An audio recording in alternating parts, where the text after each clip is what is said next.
Alright, what's going on, guys? Trev back again. Here to bring you another video. This video is going to be doing a fight video prediction between a huge middleweight fight. Pretty much one of the last contenders I can think of that Anderson Silva hasn't fought yet. That is a fairly newcomer to the UFC, Chris Weidman.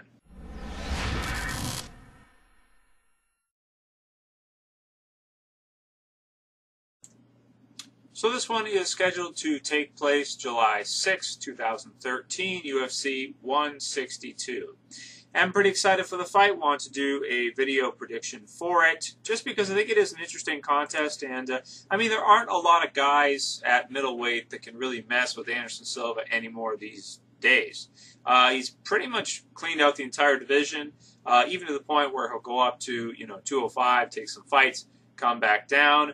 Lots of talk about a super fight between him and GSP, him and Jon Jones.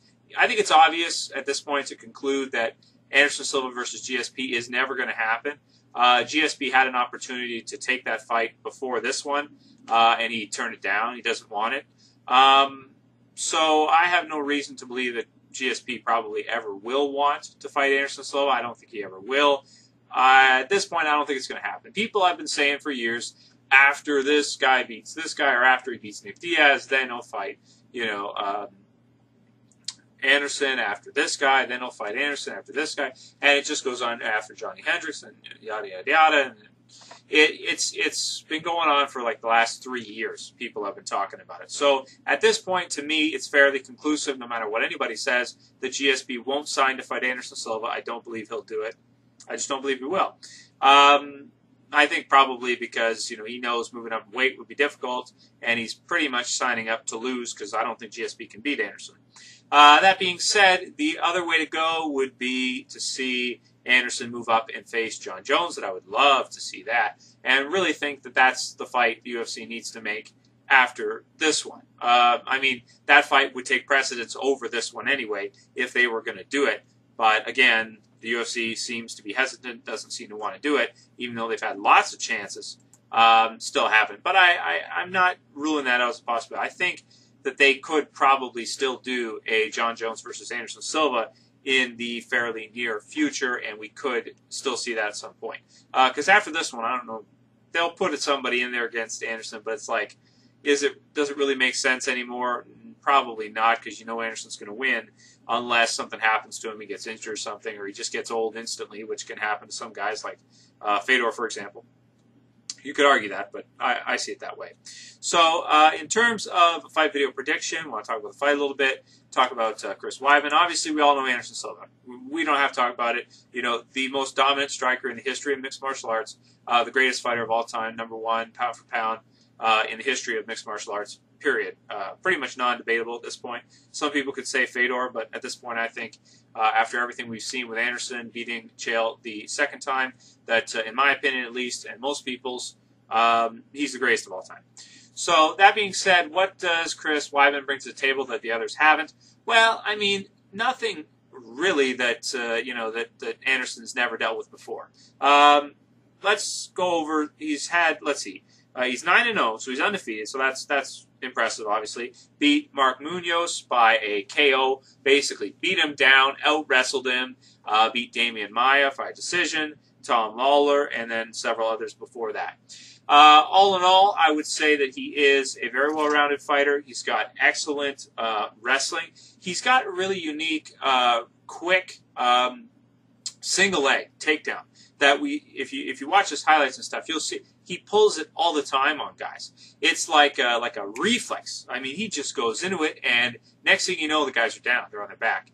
It's pretty impressive to see, because it's like once they get into a certain range, I mean, he's got good boxing, he's got good hands and everything like that. But it's really interesting to see once they get into a range with Chris, he just grabs that single leg so fast. It's like he's drilled it probably 100,000 times. He just, like, second nature, like if you're riding a bike or something like that, just boom, and then the guys are down.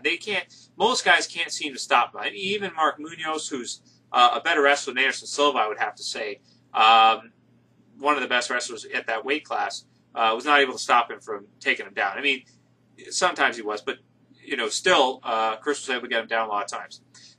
In addition to that really fast single leg that he does, he's also got a great double leg, just great wrestling overall. He's got great hands, obviously, had a few TKOs, and he's got a really good guillotine, standing guillotine, able to submit guys with that. Let's see, I mean, that's pretty much it. And then just, of course, a great fighter overall. So how does that stack up against Anderson Silva? Well, we've seen wrestlers like, for example, Chael Sonnen face Anderson before, several others before him. And in the first time Anderson fought Chael, it really looked like his Achilles heel may be his wrestling. But the second time, I mean, yes, he did get taken out in the first round, but Chael did no damage. Obviously, the Brazilian Jiu-Jitsu black belt under the Nogueira brothers helped him win the first fight with that triangle. And he did stun Chael first. Before he put that triangle on him, before he slapped that on him, he did hit him with a right cross, which did stun Chael, and then he slapped the leg down and then put the triangle on him and was able to. So it wasn't just jiu-jitsu, but it was fighting off his back too. How powerful Anderson is, that he can throw a punch off his back and stun him so that he can go and do it. If you don't believe me, watch the replay again. You'll see what I'm talking about. So, I mean, clearly, when you match it up, yes, that single leg is, it is effective and it does work against a lot of guys. It may work a few times in the first round or two against Anderson. But probably just like Chael Sonnen, even though I might have to give wrestling advantage to Chris, even still, Anderson's striking is it's at another level at this point compared to all these other guys we've seen him fight. I mean, even Vitor Belfort. I don't think Chris Weidman's boxing is going to be enough to mess with Anderson. I think he's going to get knocked out. It might not be in the first round, but I think in the second or third, he could get caught in the first round too with something. But, sooner or later, it's going to happen. I mean, Anderson's just such a monster. In terms of percentages, I'll go, I would say, probably 70-30% chance for Anderson, only 30 for Chris.